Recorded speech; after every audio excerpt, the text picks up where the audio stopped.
สบายดีพี่น้องการทักทายสบายดีสวัสดี FC ทุกคนเด้อเนาะยินดีต้อนรับเข้าสู่ช่องน้องอันพี่น้องเห็นมันน่ะบอกอันนี้เนาะพี่น้องมื้อนี้ซื้อสินกับอันนั้นก็น้อยๆก็ไม่ดอนน้อยออกไปนอกซื้อสินง่วไอ้ดอนมันอันนั้นเนาะมันหลบแล้วมันเสือกมันของแล้วมันแดดนะพี่น้องเขาก็เลยมันอันนี้มันตายแล้วเขาก็เลยขั่วเห็ดขูดเลยเนาะซื้อพูดละ500,000พี่น้องประมาณแปดดอกเนาะ800นี่ดิ เบิ่งจะต้องของ FC เบิ่งนะแต่เสื้อผ้าเห็นแล้ว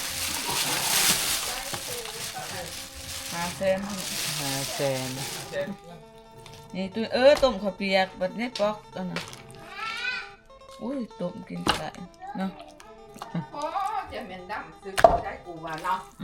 มันเป็นอย่าง คือได้มัน ได้อีดิ สิตัวนี้หาสิเฮ็ดให้แม่เฮ็ดอย่าทิมแห้งได้โอ้ยหาแจนดำสิเป็นสิอยู่ ได้จะเห็นได้จะขูดคลิปขูดพูดหาเส้นหาละ ละเนาะ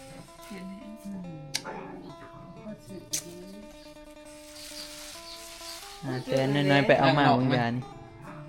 น้องมันละเห็ดจะได้แล้วก็เห็ดขูดคือกันบ่เฮ็ดจะได้เด้ เนาะเอามาเฮ็ดกินบ่จ้าลูก ตั้งแต่ว่าเจ็ดกินจะเสียเงียง โอ้ ต้ม ยังสิไปอีกวันนี้ ดุมัน ต้มจูดุมันหาเอามาดูก็ตัวใส่กับอันนั้นมา มันจะต้มสวยแล้วมันจะสิเป็นตะกินเพราะว่า จะกินดุ เห็ดแนวอื่นมันก็บ่เป็นตะกินปานใด แล้วมันออกเองค่ะสิแซ่บได้น้อยลูกมัน ต้มใส่กันกับเนาะมันแซ่บแซ่บแล้วค่ะ มาเสียบ่ มันก็บ่ออกเองมันแซ่บอีดี นี่พี่น้องเดี๋ยวเฮาสิเอาไปอัน คั่ นี้ ว ไว้ อยู่ เนาะ เนาะ คั่วไว้ ต้มใส่กับผักค่ะต้มใส่กับเนาะมา พี่น้องอันนี้สีนครับเบิ่งตีได้บ่ได้ลายมันนึงพี่น้องตัวซุ่มนี่กระดูกมันแต่ตัวนี้สีนมันเบิ่งตี มันสิตุซุ่มอันนี้มันมาละล้างไว้พี่น้องต้มไว้น้ำมือนี่ก็ดิต้มพวกกระดูกมันแล้วก็พวกปอดเอียงค่ะนะต้มกระดูกต้มปอดมันพี่น้องก็สิต้มไว้กินมื้ออื่น เต้าใส่ดาบเนาะมันก็แซ่บปอต้อง กับไปไว้อันนี้กินลาบกินมื้ออื่นปิ่งกินนี่ก็แซ่บเด้อสีมันเป็นอันนี้ดิหัวใหม่บ่คือสีเฮาซื้อในตลาดบ่เป็นตะกิน ล้างน้ำเดียวบ่สองเนาะ แค่ร่างซ้ำว่ามันอันนี้กับ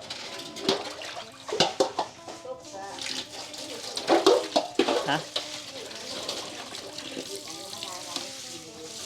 ตุ่มเพื่อนเนี่ยป๊อกได้หมดจะมาตุ่มเบิดต่อตุ่ม ที่ดึบๆออกจากอันนั้นมาทำว่าโอ้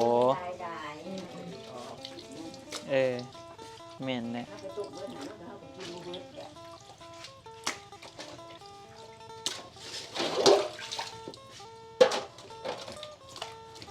ล่ะพี่น้อง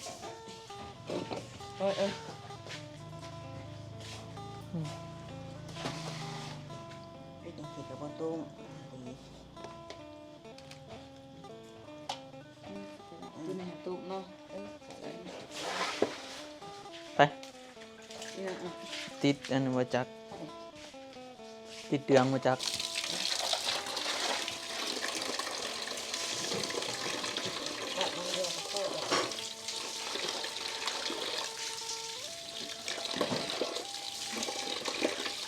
มันได้หลายก็ว่าอยากเอาไอ้ดอนแล้วที่ให้ได้อยู่พูดเราเฮ็ด ตุ่มเนาะ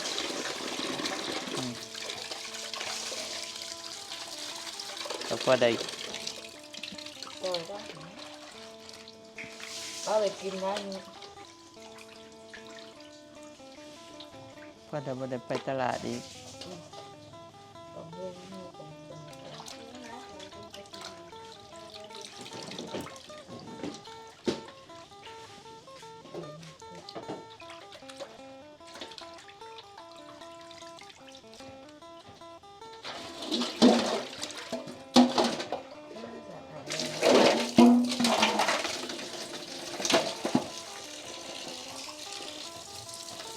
เดี๋ยวเราสิปลาไว้เฮ็ดซีนแห้งน้ำพี่น้องเพราะว่า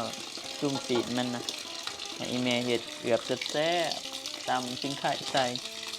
หอมๆกะข้าวเดียวก็แห้งรอกแดดเนี่ย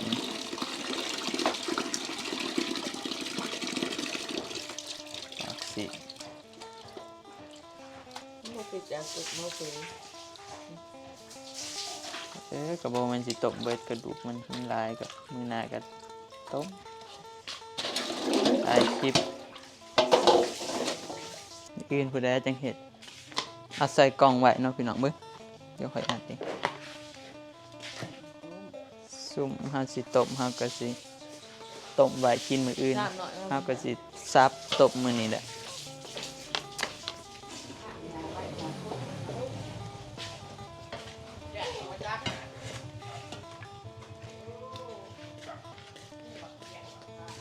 นี่พี่น้องตัวนี้เอาไว้เฮ็ดอันนั้นมื้ออื่นแล้วก็เอาไว้บางเทื่อก็บ่เฮ็ดเบิดเฮาก็เอาไว้ก้อยเอาไว้อีหยังกิน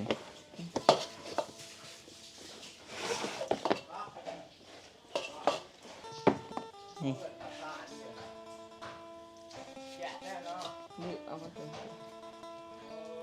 เฮ็ดออกจังหน่อยมันเดือนนี่อันนั้นมันนี่ซับตบเฮ็ดสิข้างหมอตบใบเนาะพี่น้องซุ่มกระดูกมันกะสิต้มบ่เบิดหรอกมันหลายเบิ่งติต้มซ้ำพอกิน แล้วเรามีแต่กระดูกต้มนึงกระตุ้มมาตัวเด้อมาถือมาสิมันเปื่อยบอก ยันว่าอยากเอาไว้ต้มเฟอไว้ถ่ายคลิป ตัวเพิ่มตัวเพิ่ม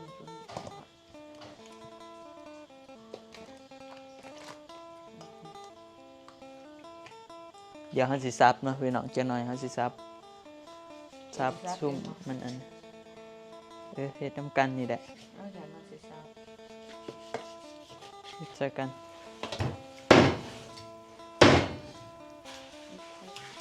เดี๋ยวเฮาสิซับ ตัวใหญ่ก็ได้อยู่ ปลาโดเสียงดังเนาะซับอยู่นี่เนาะ บ่ดังกันได้ดอกเอา เอาในห้องบ่ บ่มึงสิอันนั้นบ่ ซับรถ ว่าตอนเนี้ยนี่กูยังเก็บตอนหน่อยโผล่กระดูกเข้าอ่ะ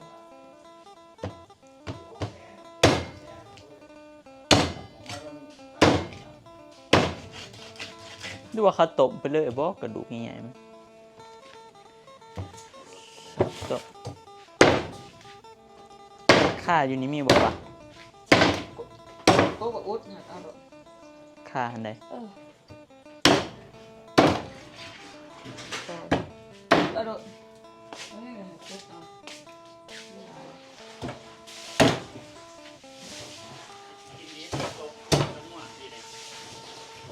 อื่นบ่ได้ตัว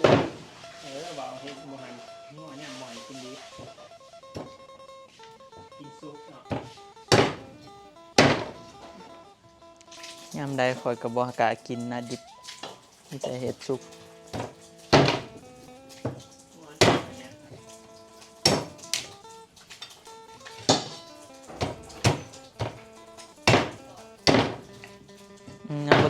บ่ต้องให้มันมีบ่ต้องเอาไข่มันใส่มันบ่มีไข่เด้เนาะ ใช่ผมนี่นะ อันแล้วเขาเอาใส่อิหยังว่าไข่มัน ใช่ เอาเวลาเขาต้มมันแสบบ่ บ่ไปมันมันได้จริง เวลาเขาต้มสีนมันมักเป็นไข่หั่นน่ะ มันมัด มันมีไข่มันบ่อยากแสบ มันมัดก็เป็นใช้เองไม่ตุ้มนี่เดี๋ยวจะสิข้าวขาว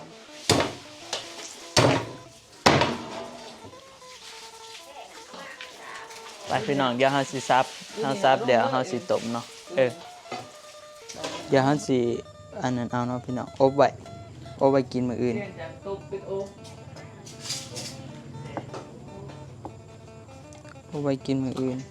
ปรุงเสร็จแล้วอ่ะนอกที่มันเนี่ยไม่ปรุงเนี่ย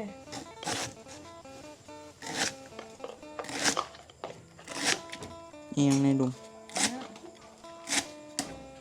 ตำข่ากับชิ้นไข่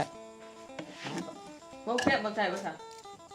ตำน้ำเอาปากหน้าไปเนี่ย พี่น้องตอนนี้เฮาเปลี่ยนเนาะจะยิดว่าเฮาว่าสิต้มเฮาสิอบเอาซะเพราะว่าอบไว้กินมื้ออื่นมันจังแซ่บ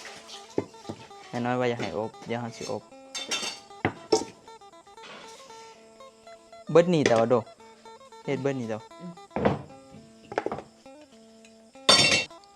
เดี๋ยวอันนี้เอากินมื้ออื่นเช้าเลยเอาก็ว่าเฮ็ดจริง เอาออกที่เครื่องนี้ยันไปสิใส่ ๆใส่บ่ เอาแต่ชุ่มอันนี้ได้ ทำอิดว่าสิตุบนี่ขอเลย ตัวชุ่มนี่ก็บ่เอานี่พี่น้องเดี๋ยวเฮาสิเอาอันนั้นที่เฮาตำเนาะตัวนี้เครื่องในมันเฮาบ่เอาแบบนี้จ้ะอันนี้ จ้าหัวชิ้นไทย หัวชิงไข่กับข่าแล้วก็กระเทียม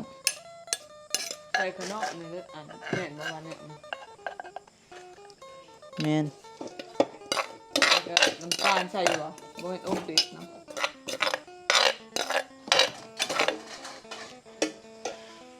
จักดิบ่เคยอบบ่เป็นนี่ถามไอ้น้อยใส่อีหยังนี่ ไอ้น้อย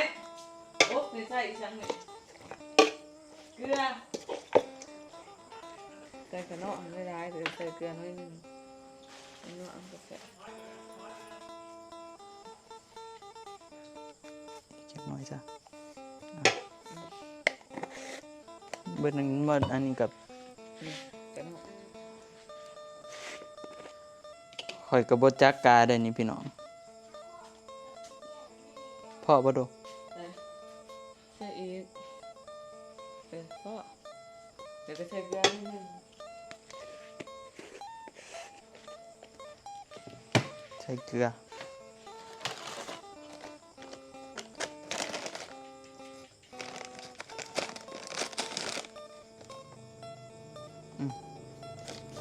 บ่ต้องใส่หลายน้ำสิเข้ม พ่อเนี่ย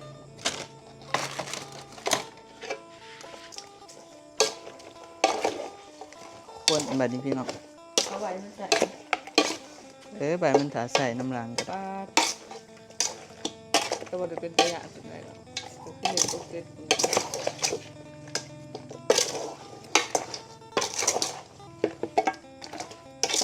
ทานใส่ไข่อีกเหรอ บ่มันแห้งหลายมันสิอันค่อยเอาไฟค่อยๆก็ได้มันสิไหม้เหมาะเพราะว่าเฮาอบดิใส่ได้เท่านี้ได้นี่ เอาใส่หรอเป็นหัวใส่เลยเนาะ ใส่แล้ว ไปค่ะมันน่าจะที่อีกเพียงเอาเนื้อไว้ใช่ไหม ยองอันนี้ใบหัวชิงไข่เนาะพี่น้องไปเดี๋ยวเฮาเอาไปข้างบัดนี้ข้างแล้วก็อัดฟ้าไว้ บ่พ่นมาจ้ะ เอาน้ำใส่น้อยหนึงไอ้น้อยว่ะ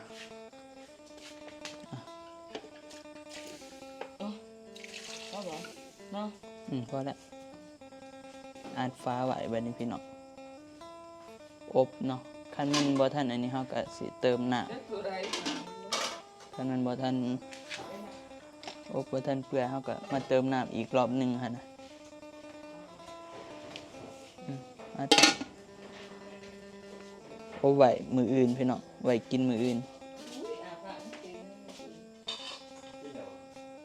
เดี๋ยวว่า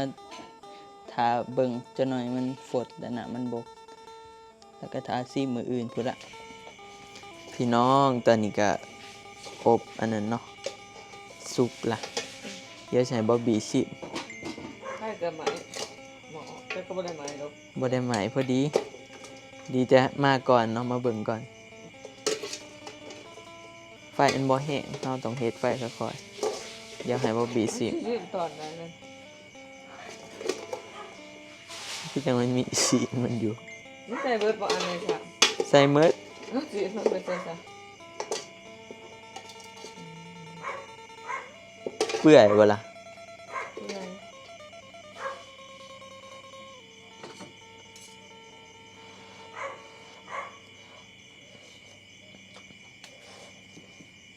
แบบมึง แซ่บอยู่ อยากว่ามันบ่นัวถ้ามันบ่นัวอันตื่มน้ำแล้วก็ปรุงอีกจักหน่อยอบ สิบ่